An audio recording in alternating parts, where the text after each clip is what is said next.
Elle nous parlera principalement aujourd'hui de Cheikh Mohamed Al-Hussein, le souffle fécond, ce livre donc préfacé par Mohamed Akoun. Faïda Marhaïsem, bienvenue au Café littéraire de l'Impondérable.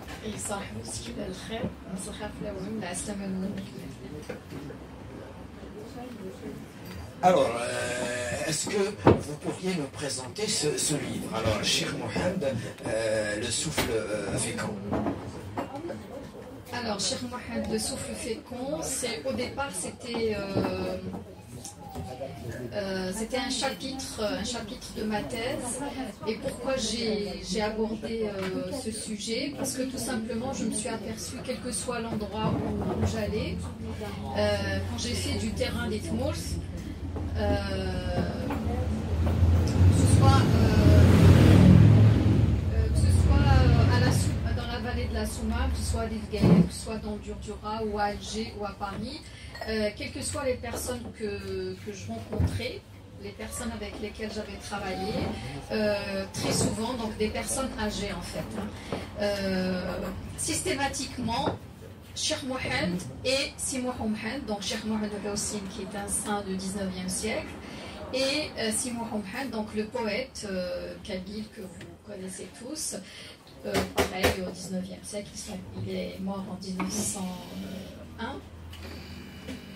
Je me rappelle les pinceaux, il y en a un qui est mort en 1905 et l'autre en 1901.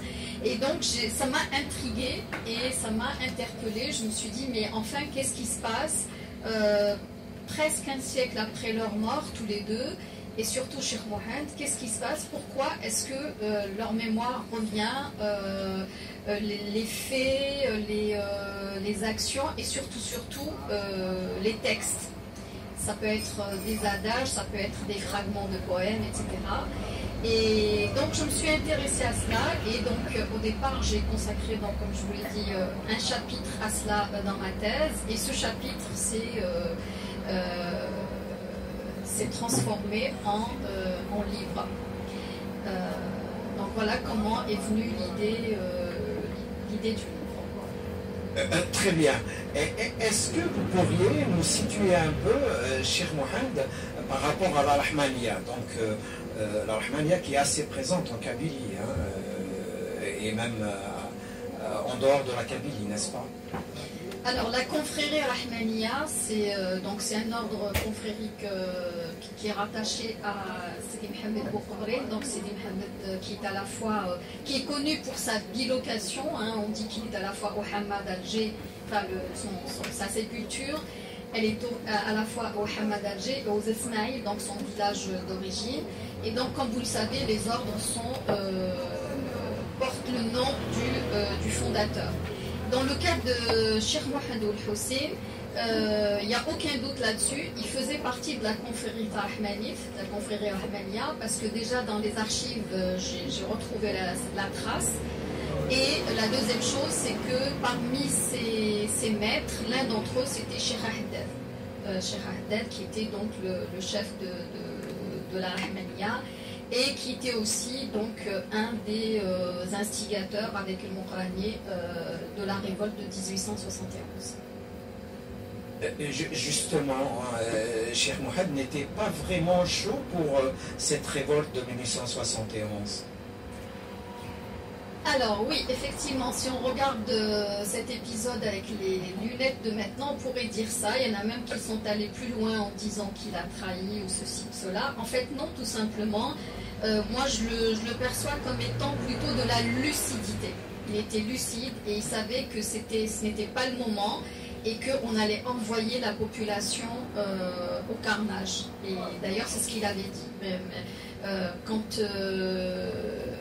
Quand les insurgés étaient prêts, quelques-uns d'entre eux étaient allés le voir. Avec l'expression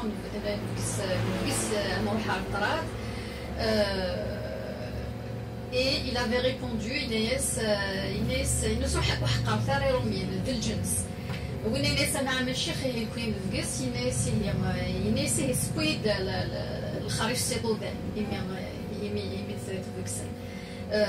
donc je pense que c'était plus une question de lucidité, parce que bon, on sait très bien ce qui s'est passé par la suite. Et donc voilà, mais je raconte aussi des choses, il y a des poèmes au deuxième chapitre. Il avait aussi une vision, c'était un visionnaire. Il savait que c'était pas encore le moment, que ça allait venir après. Et pour l'indépendance, d'ailleurs, il y a des poèmes où il disait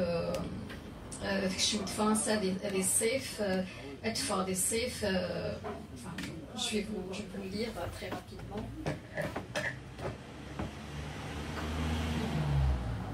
Je m'excuse, je m'en souviens plus. Problème de mémoire.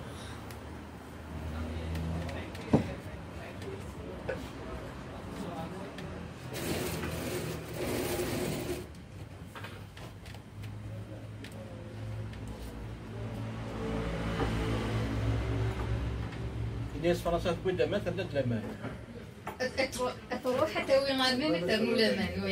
Alors, je vous lis juste un poème qu'il a lu, qu'il a dit à Sidi Handou Taïev.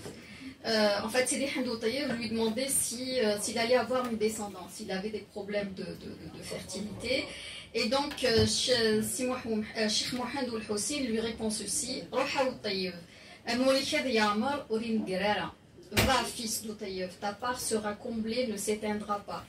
Shikher yifdon, uri khalfara, aromera viaroz, uritun jvarara, ton bien s'épuisera, ne repoussera pas, le français se brisera. Toi et moi, nous n'y assisterons pas. Et donc il y a d'autres aussi. Igelos, aujourd'hui, qu'est-ce qui reste vraiment de Cheikh Mohamed? C'est la poésie, c'est la spiritualité, ou bien c'est les valeurs kabyles, ou bien c'est tout ça en même temps? Il reste beaucoup de choses. Alors je tiens juste à donner le témoignage d'un collègue, un ami qui est Amazir du Maroc. Et il était intervenu à une conférence, il est historien, et il leur a dit, il leur a parlé du livre, il leur a dit, voilà, un monsieur qui est mort en 1901, qui a participé à la guerre d'Algérie. Donc tout le monde le regardait avec de grands yeux, comment il est mort en 1901, et il a participé à la guerre d'Algérie, il y a quelque chose qui ne va pas. Et donc il a repris les passages où je parlais des souterrains, parce que Cheikh Mohamed, de son vivant, comme disaient les anciens, c'est-à-dire qu'il construisait beaucoup de bâtiments et tout, mais il a construit énormément de souterrains. Et on se posait la question, mais qu'est-ce qu'il va faire avec tous ces souterrains, quoi? Les gens ne comprenaient pas. Et un jour, son maçon lui a dit,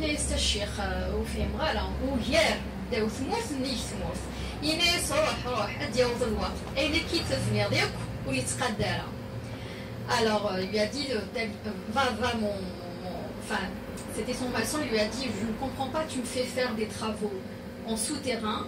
Ce que j'ai construit en souterrain est plus important et plus grand que ce que je fais à l'extérieur. Et il lui a dit, arrivera le jour où tout ce que tu viens de construire là ne suffira pas.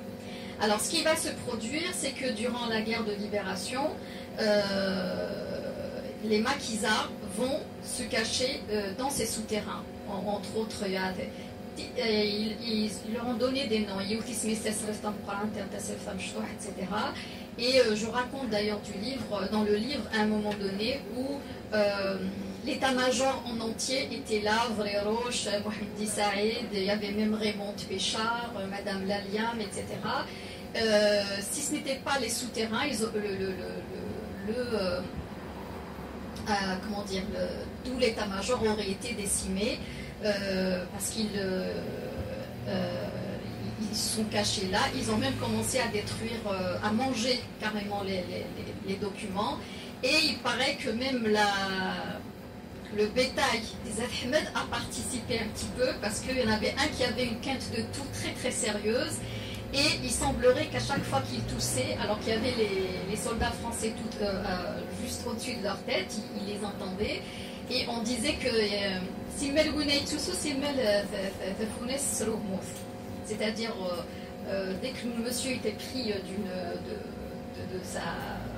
il avait une quinte de tout, et donc du coup, au même moment, la vache, elle meuglait, et donc elle cachait, elle couvrait, si vous voulez, elle couvrait la toux du...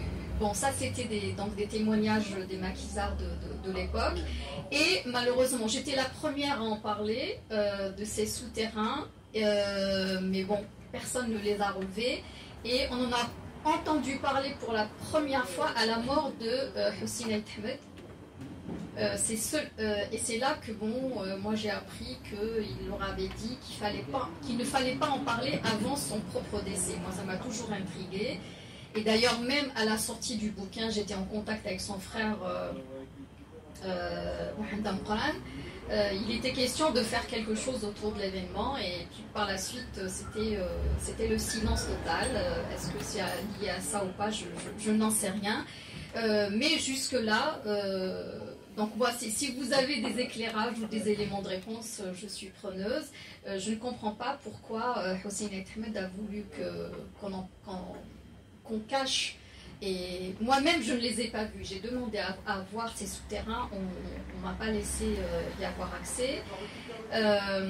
Et il semblerait que même Hussein Ahmed, quand il a fui, il semblerait qu'il les ait utilisés quand il s'est échappé de la prison de Maison Carrée, parce que l'une d'entre elles, je crois elle s'étend sur plusieurs mètres, et qu'elle débouche sur à un moment donné, elle débouche sur l'extérieur. C'était quoi la question déjà? C'est très bien.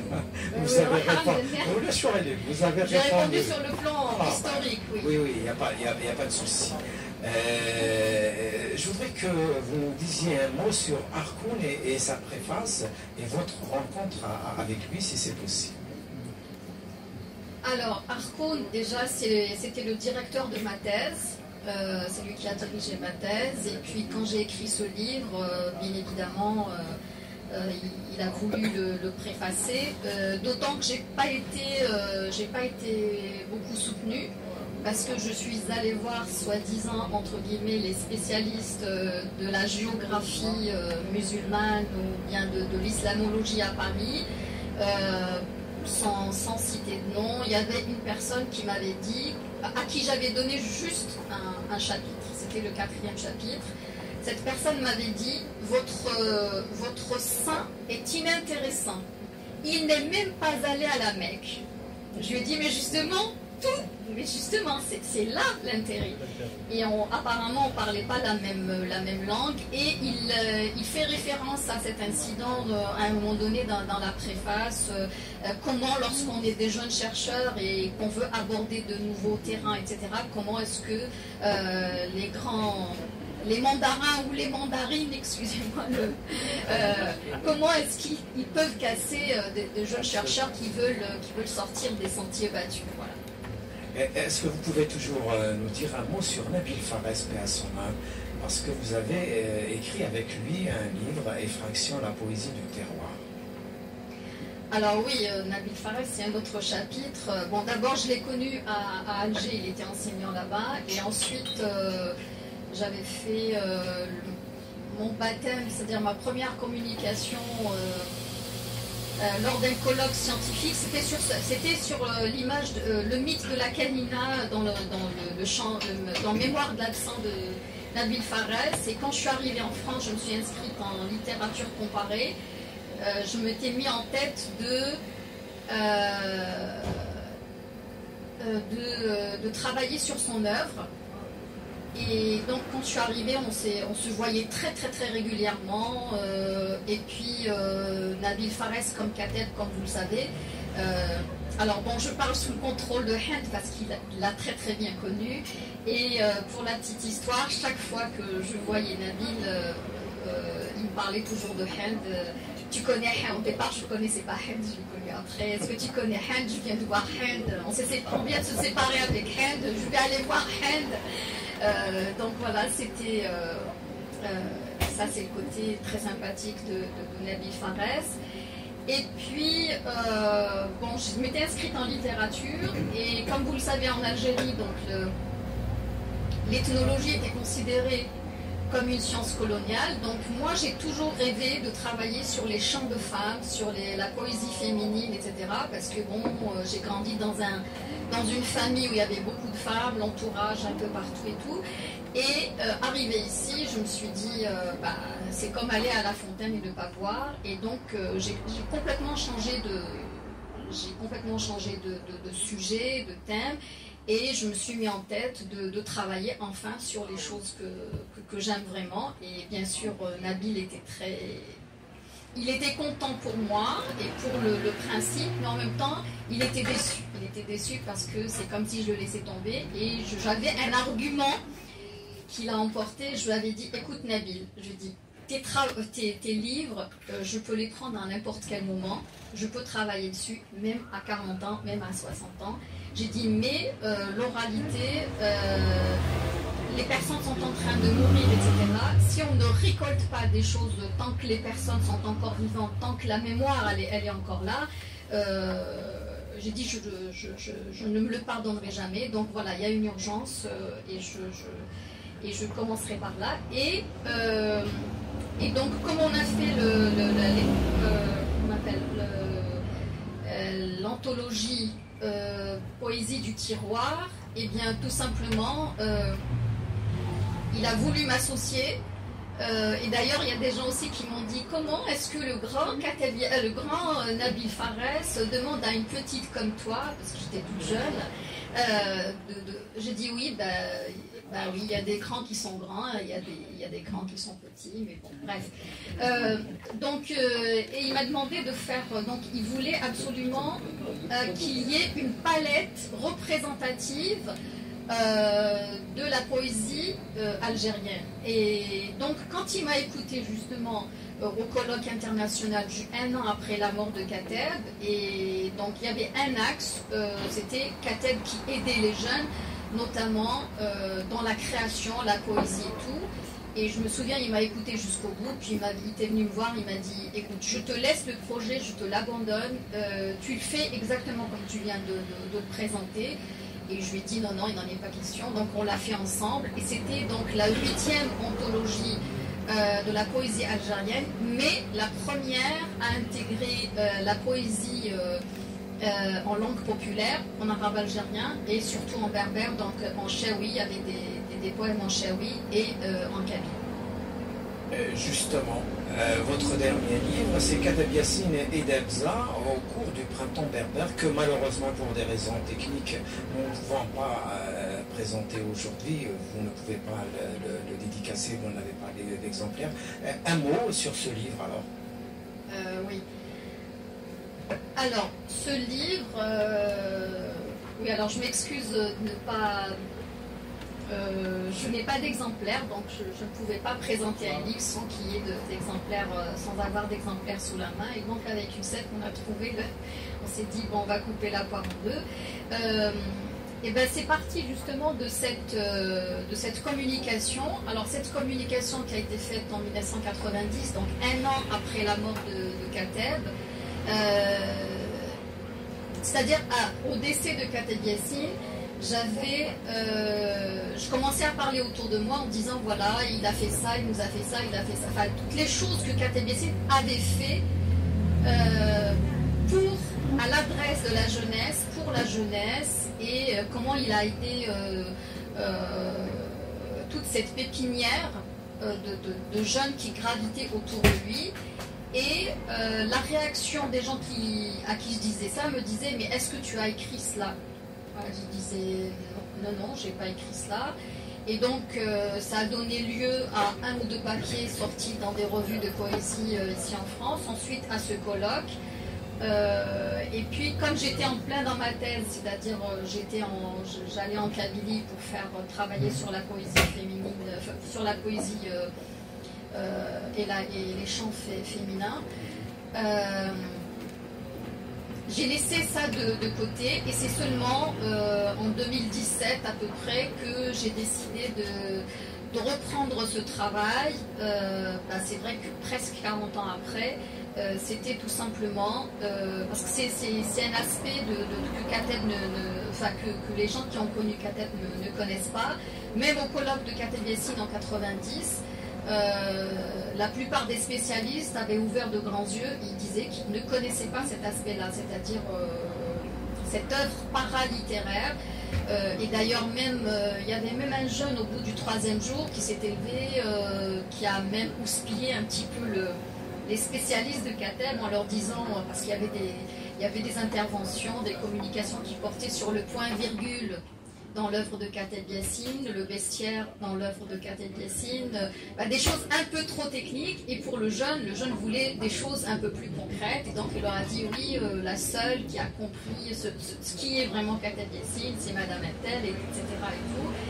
Et donc il y avait vraiment une demande, même de la part des spécialistes qui voulaient en savoir plus, mais ce n'est pas la raison pour laquelle j'ai écrit le bouquin. Ça a été très très dur parce que, en fait, dans le titre, on retrouve une triade. Kateb Yassine, Debza, qui est une troupe estudiantine dont certains animateurs faisaient du mouvement, faisaient partie du mouvement 80, mais Alger. Et puis le printemps, donc le témoignage est sur le printemps berbère, mais du côté algérois, c'est-à-dire ce livre porte sur le prolongement du printemps berbère à Alger. Donc c'est un aspect qu'on ne connaît pas, et donc j'ai essayé d'apporter une petite contribution à mon niveau. Très bien, merci. Maintenant, je donne la parole à la salle pour des interventions, des remarques, des questions. L'idéal, c'est que les interventions soient assez brèves pour donner la parole à tout le monde.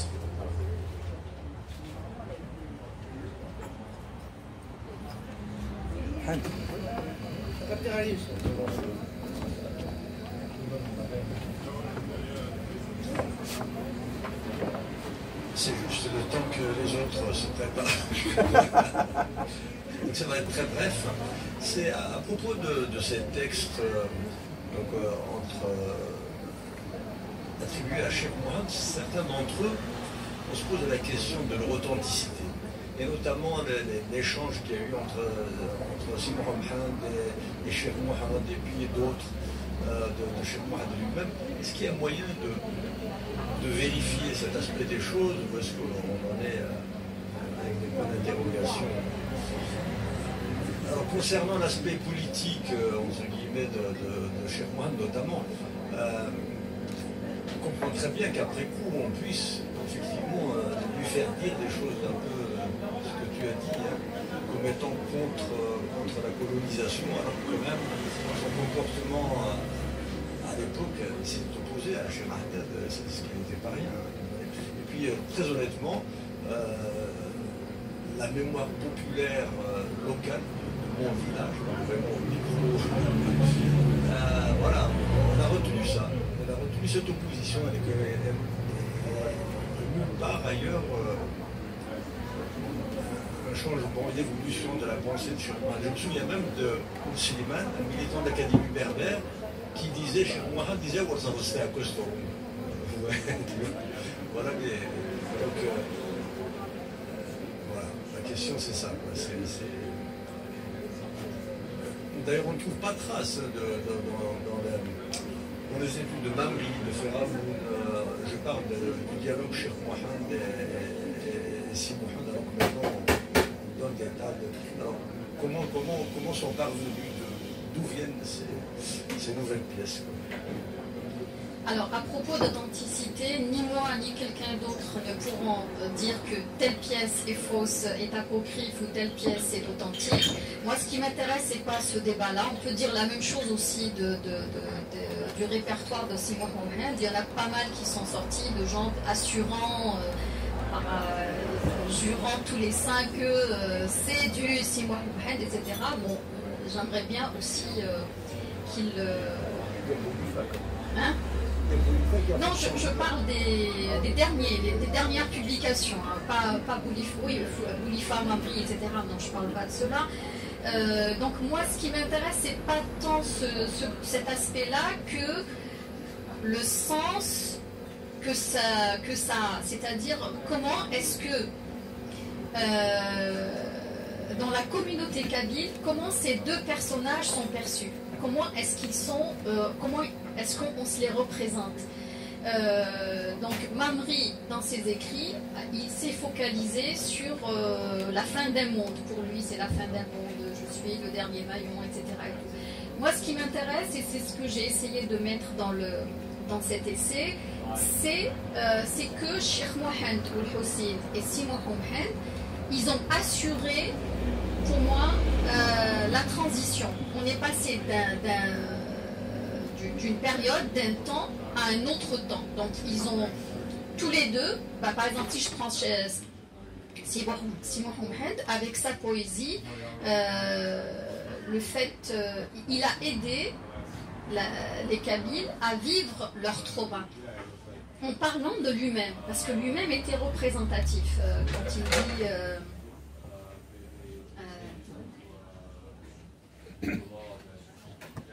excusez-moi, j'ai des trous de mémoire. Enfin, quand il parle de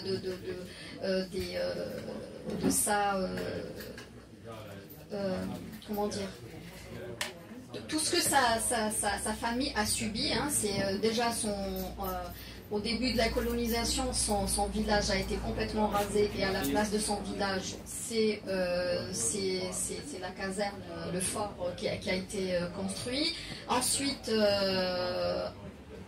comme ils faisaient partie, ils étaient la famille, donc Ahmedouche faisait partie de Tarahmanif. Certains d'entre eux ont été exécutés, d'autres, son oncle Arsky a été déporté en Nouvelle-Calédonie, son père a été exécuté et lui-même, il n'avait que 14 ans, il a failli être exécuté. Et donc c'est cette douleur, donc Si Mohamed, c'était une véritable douleur mouvante. Alors quand il... excusez-moi.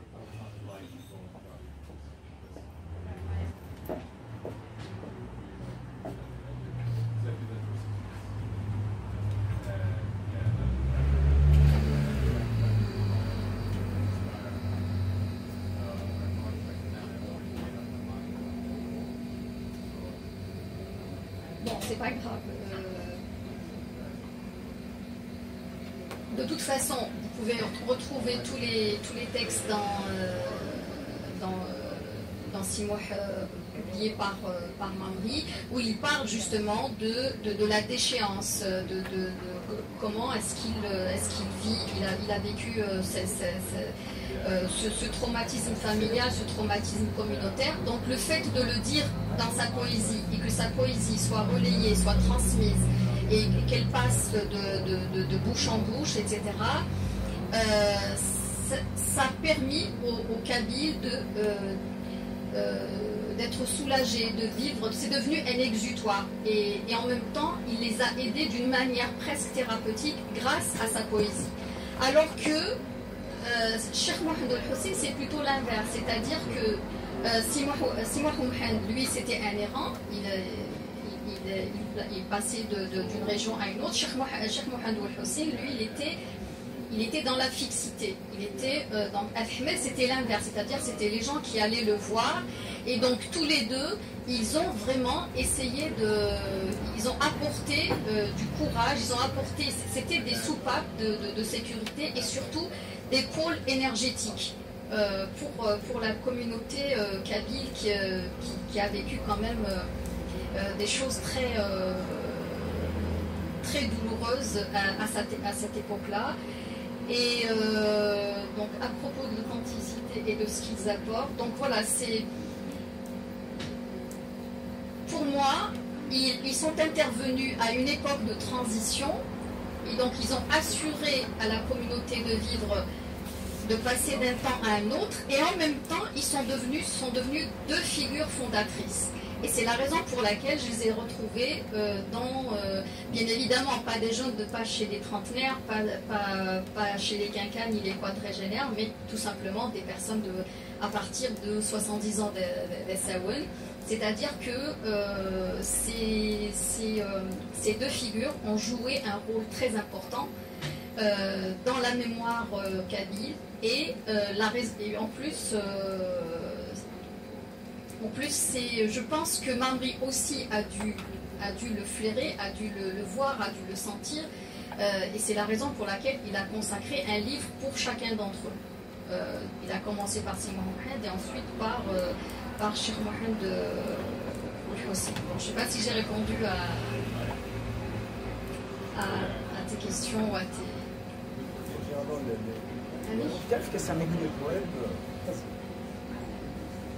Je ne sais pas si quand tu cherchais tes références, ce qu'a vécu Sidi Mohamed, le premier poème, il y a assez de... Enfin, le premier poème qui est présenté dans le livre de Mamri, par exemple, ou dans Sidi oui, il est subversif. Déjà ça, effectivement, ça illustre assez bien un dash de fan, tout ça. Ça illustre assez bien la défaite. Oui, merci. Oui, efficace.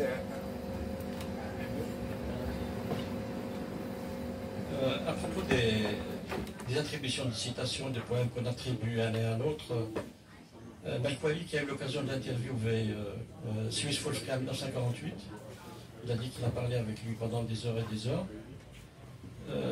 Il lui a récité ses poèmes, et puis à un moment donné, il ne savait même pas ce qui était de lui et ce qui était de Sidi Mohamed, tellement ils étaient pratiquement identiques. Donc, il ne savait plus ce qui était de lui et jusqu'à maintenant on attribue des poèmes de Sidi Youssef à Sidi Mohamed et de Sidi Mohamed à Sidi Youssef.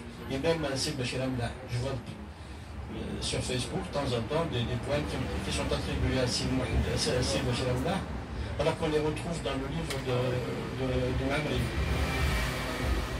Tout ça. Donc pour en revenir aussi à l'insurrection de 1871, le différent entre Cheikh Mohamed et Cheikh Haddad, il était flagrant, quoi. C'est-à-dire ne serait-ce que pour voir que la plupart des tribus Igawawan n'ont pas participé à l'insurrection de 1871. C'est celles qui étaient un peu sous l'influence de Cheikh Mohamed. Elles n'ont pas pris part à l'insurrection de 71.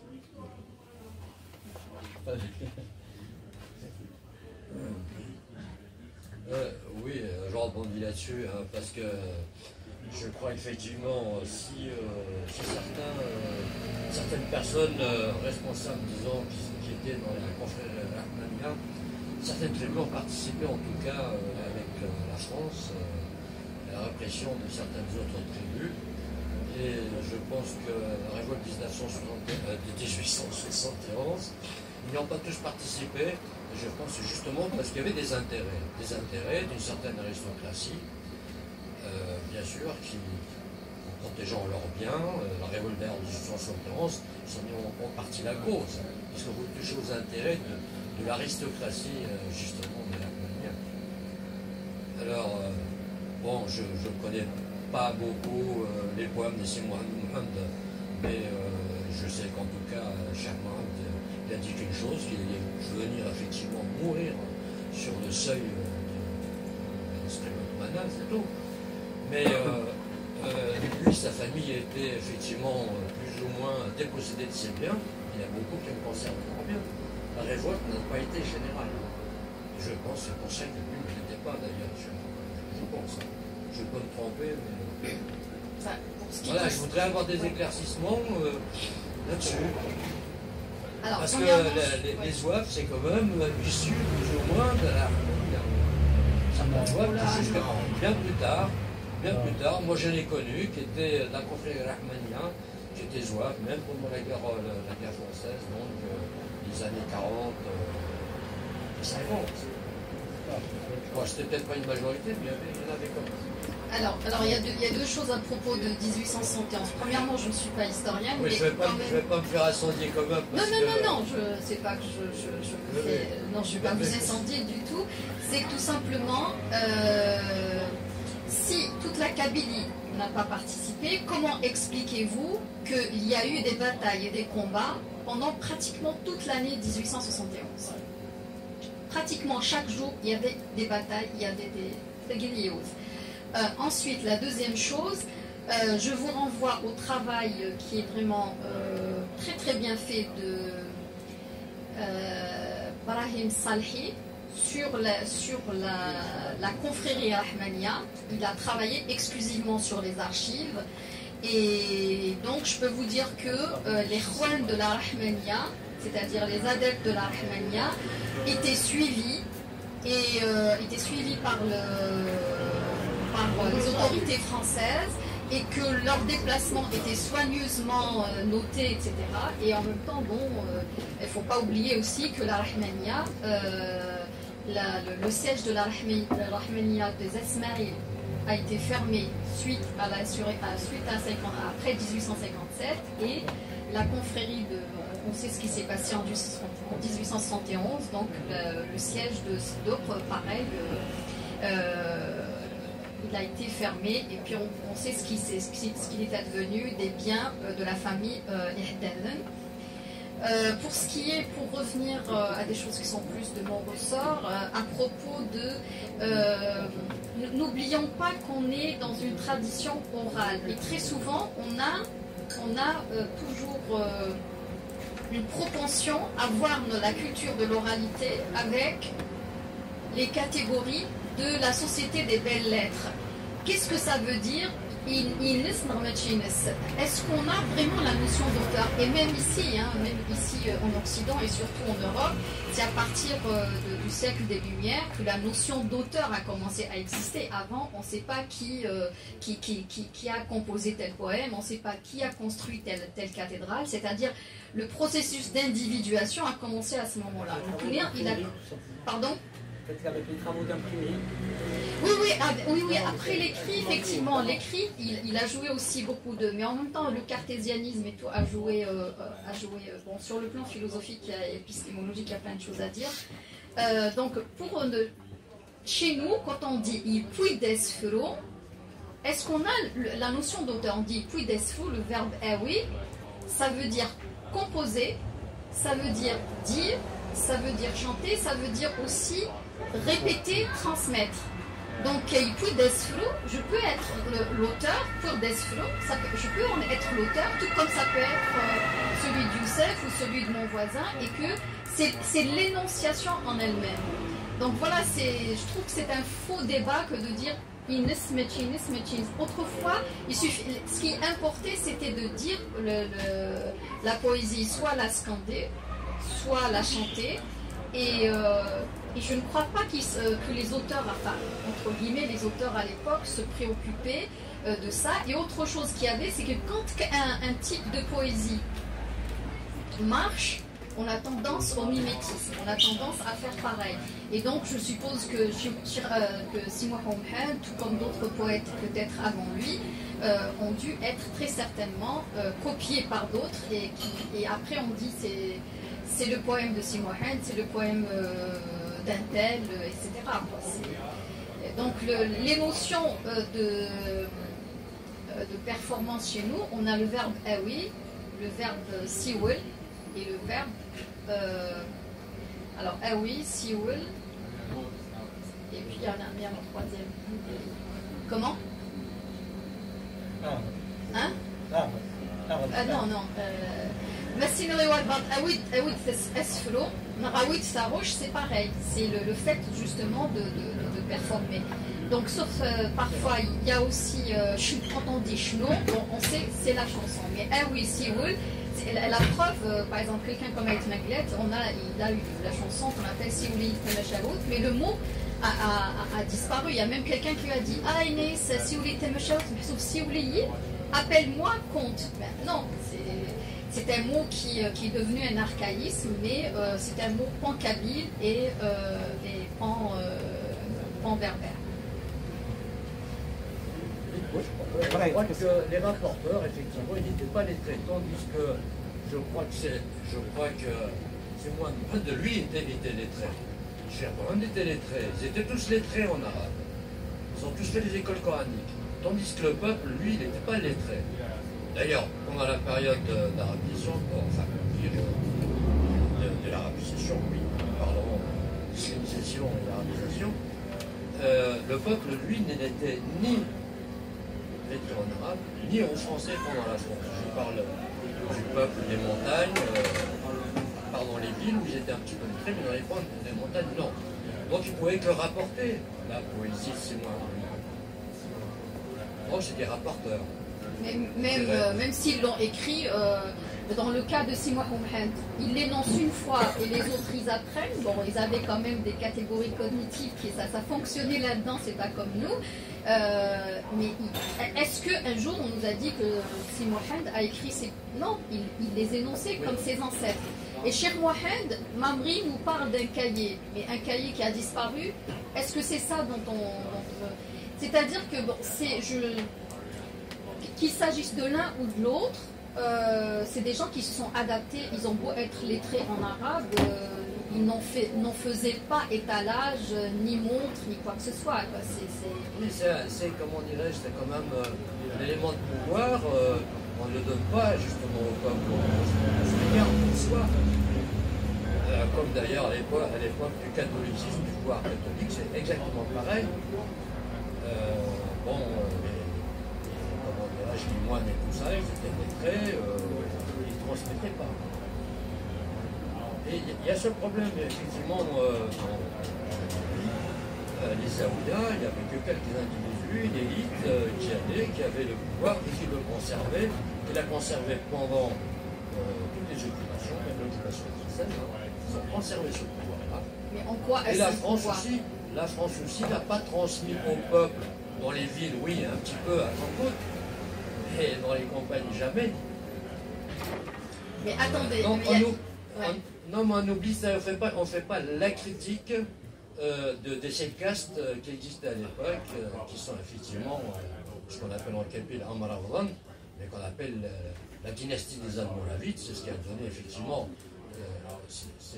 ces chers qu'on a en Kabylie, qui exerçaient un pouvoir sur une population locale, dans les villages, et qui, même quand l'ennemi, ne combattait pas l'ennemi d'ailleurs, souvent ils pactisaient.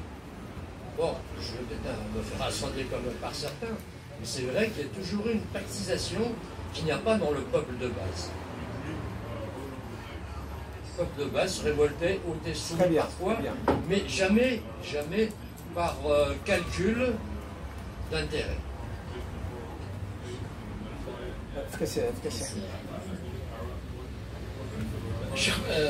Cheikh Mohamed, il a Cheikh Siddiq pratiquement utilise à chaque fois. Il donc le cahier dont tu parles, certainement ça doit être celui-là. Cheikh Siddiq, il écrivait des citations, des dires du Cheikh et tout ça. Est-ce que c'est pas ce fameux cahier dont je ne sais pas? Oui, je crois que c'est celui-là. Cheikh Siddiq, oui, c'était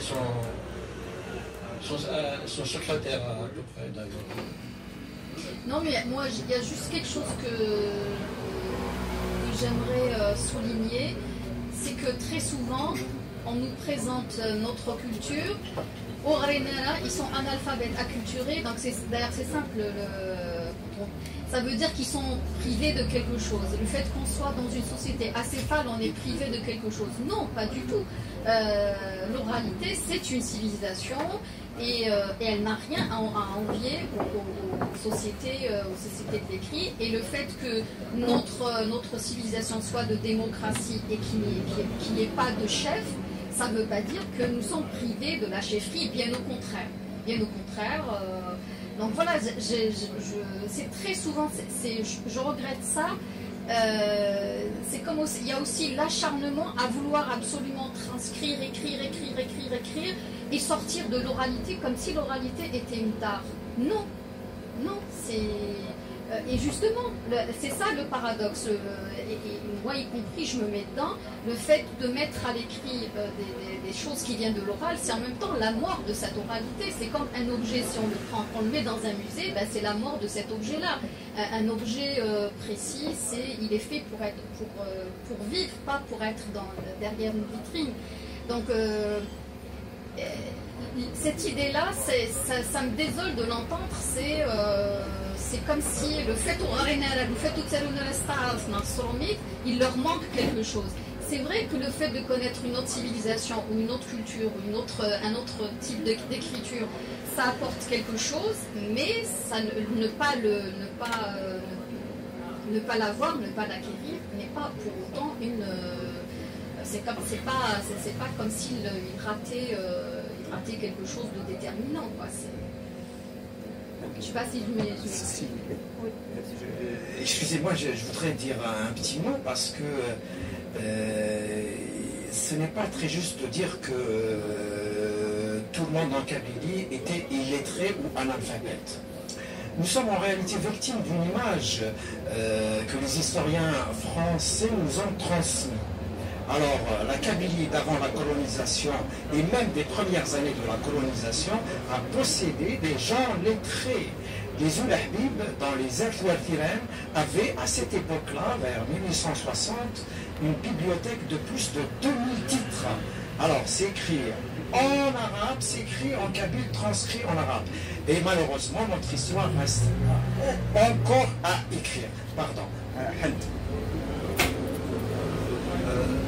Alors, 2 points. Je vais répondre à mon voisin. Je ne suis pas historien non plus, mais je vais me hasarder à apporter un élément de réponse. Alors pourquoi, en disant que les Français ont recruté des Kabyles pour combattre d'autres Kabyles, donc ceux-ci sont des vendus. C'est pas du tout comme ça que ça s'est passé. En fait, c'est la structure même de la société kabyle qui est une section assez fragmentée, segmentaire, ce qui fait que les tribus se défendaient chacune de son côté. Et une fois vaincues, les troupes coloniales recrutaient des auxiliaires effectivement parmi ces vaincus pour aller combattre la tribu voisine et ainsi de suite. Donc c'était pas du tout des gens qui étaient en catégorie de gens ralliés à la France, à priori, et les autres qui l'étaient. C'est pas comme ça que ça s'est passé. Et là on a plein d'exemples. Alors, par rapport effectivement à cette histoire d'auteur, je suis tout à fait d'accord avec toi. Simplement, c'est quand on cherche à expliquer, à analyser l'évolution de la pensée d'un personnage, comme c'est intéressant de savoir si la pièce lui appartient ou pas. Sinon, effectivement, le poème peut être pour ce qu'il est dans la société, il a son intérêt propre, même si on ignore celui qui l'a écrit. Mais si on cherche à expliquer l'évolution de Cheikh Mohammed par rapport à la colonisation, par exemple, il est quand même important de savoir si c'est lui ou pas lui qui a écrit, qui a dit en tout cas ce qu'on lui attribue, ou bien c'est des gens qui après coup lui ont attribué cette évolution. Mais a priori, tant du point de vue de l'administration, Cheikh Mohammed était perçu comme quelqu'un qui a bien collaboré. Que dans une partie de la mémoire, il y a des traces écrites. On pourra dire la même chose aussi de Cheikh Haddad. On va dire qu'il a été le responsable d'un carnage parce qu'on lui a dit, on lui a posé la question, on lui aurait posé la question, je n'étais pas là, on lui dit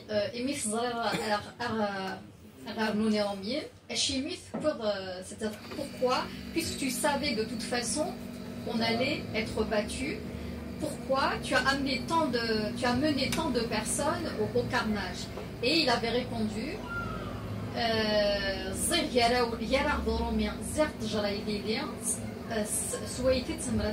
c'est-à-dire j'ai planté un laurier. Un laurier, c'est le symbole de l'amertume. Un laurier, c'est-à-dire l'équivalent, c'est une métaphore de la haine entre le colonialisme et nous. C'est à vous de l'arroser pour qu'elle ne meure pas, qu'elle ne sèche pas. Donc là aussi, on peut se dire, tiens, voilà, tout est à discuter, tout est à.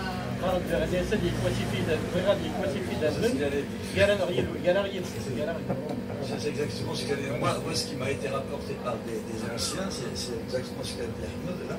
Alors quand il y a الناس ما كيشني الوالير كيقول خساره باكير ما باكير الناس اللي فتره صغيره نخسر معنا في غادي كيرانا وسيفي ذمن كل ولد زكر من كل ولد زكر اي الناس دوايا كزق جري لي كل وسوتت donc mais ça colle assez bien au comportement de Cheikh Haddad. Bon, c'est vrai qu'il s'est rendu après, bon, une fois mais il a dit voilà, bon, je ne peux plus rien, vous faites de moi ce que vous voulez, il reste mon corps, mais il n'a pas abdiqué. Il paraît qu'au moment où les troupes du général allemand, comme le préfet de police, s'est emparé de Cheikh Haddad, les gens étaient tellement troublés, ils n'osaient pas l'approcher, et c'était pour lui quelque chose d'assez. Il est mort en prison de façon absolument atroce. Même quand tu lui as annoncé sa condamnation à 50 ans. Ouais, الناس ربي يحكمهم شي. Ouais, ça c'est évidemment. Ça c'est la légende. Je pense. Oui, c'est Il paraît possible que le aussi. bout du 5e jour, il meurt. Non, on a que pas le mort de ça. Ah bon? Non, plus que ça. Enfin, pas très longtemps après, plus que. Bon, sinon on va pas. Ah oui, Amar, oui.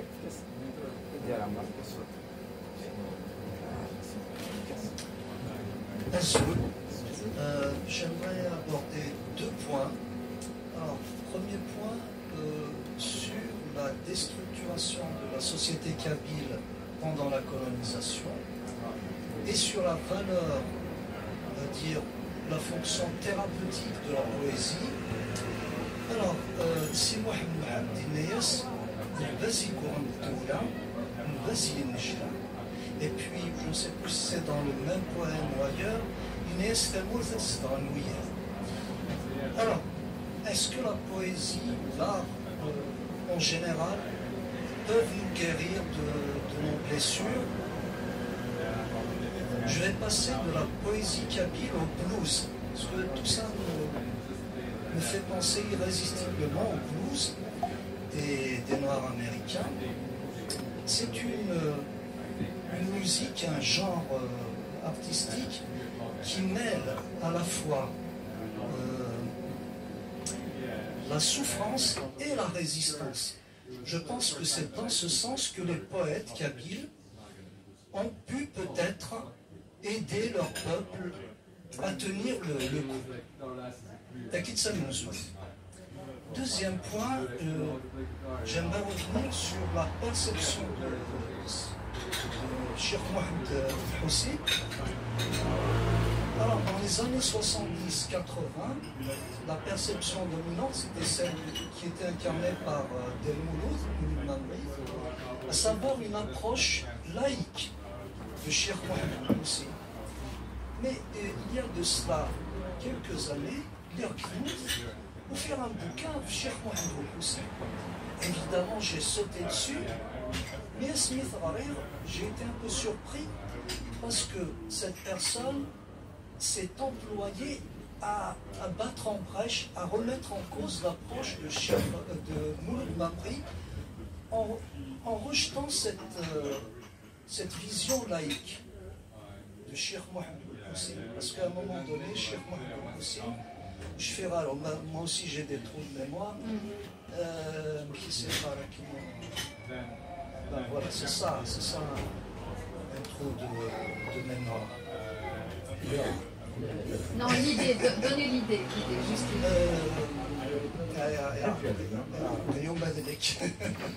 un trou de mémoire, ça se lance. C'est un fascicule.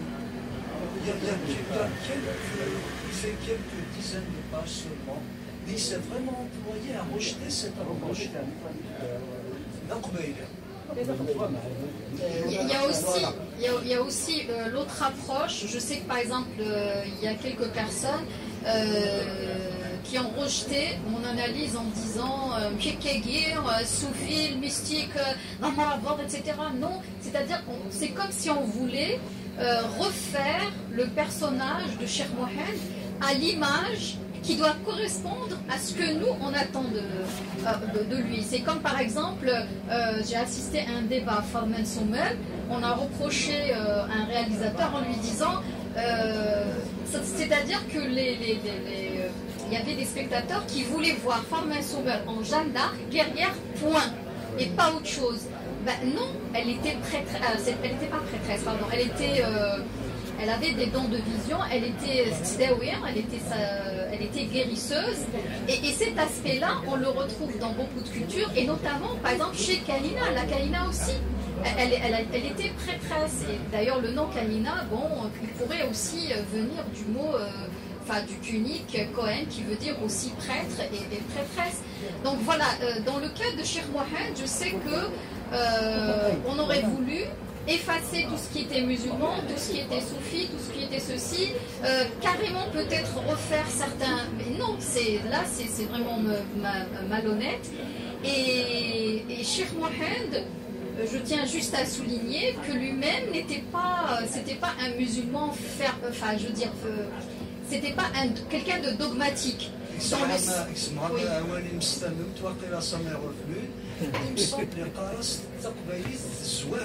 Ah oui. Non, il est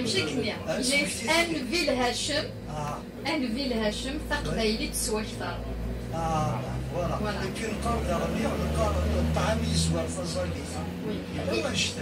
tout à fait. Et alors du coup lui-même disait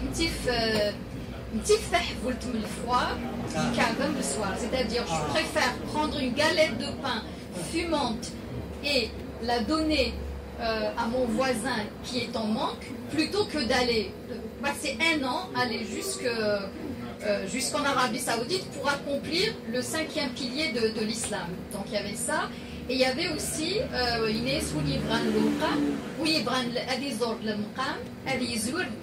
c'est-à-dire tu veux aller faire des pèlerinages et tout, non, commence d'abord par les nécessiteux de ton quartier, de ta famille, etc. Et le conflit qu'il y a eu entre Mohamed Laoui, son fils, et lui nous éclaire également. Parce que son fils, il voulait absolument aller à la Mecque, etc. Et ben il l'a détourné. D'ailleurs, il disait Mohamed Laoui vra des houj, nous connaît vra des fouj. C'est-à-dire, Mohamed Laoui veut aller accomplir le pèlerinage, mais nous, c'est-à-dire lui, nous lui voulons l'accomplissement. Donc voilà, il y a plein d'adages comme ça que la mémoire a gardé parce qu'ils sont courts, qui nous montrent que c'était pas un dogmatique, que c'était quelqu'un qui était vraiment imprégné de sa culture locale, supralocale, etc. Et il utilisait le même discours que les autres. Et il y a un aspect aussi qui me tient beaucoup à cœur et que je dois dire, c'est que comme vous le savez, les hommes pouvaient faire ce qu'ils voulaient. Quand il disait à une femme « Veleram, Veleram, Veleram », il valait yes, mais après, il y a beaucoup d'abus, c'est-à-dire qu'ils ne libéraient pas les femmes. Eux, ils reprenaient femmes, mais la femme, ils ne la libéraient pas. Et donc, il y avait beaucoup de cas comme ça, et donc des familles où ces femmes sont allées se plaindre à Cheikh Mohamed, qui lui-même, donc, à Ahmed, sur l'endroit même, déclarait que la femme était divorcée et qu'elle pouvait refaire sa vie et qu'elle était libérée.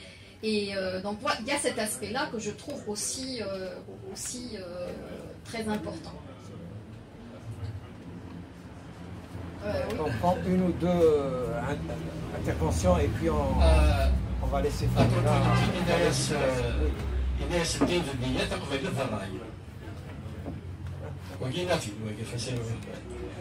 Et pour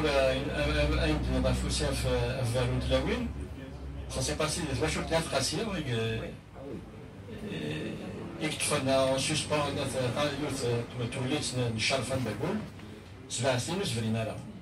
il a fallu l'intervention du Cheikh Mohamed et tout ça.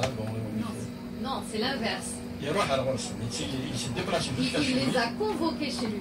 Non, il s'est déplacé jusqu'à chez lui. C'est pas grave. L'essentiel, c'est qu'il a fait. Ça, c'est dans Mamri, c'est dans Mamri, il s'est déplacé à la Médroise.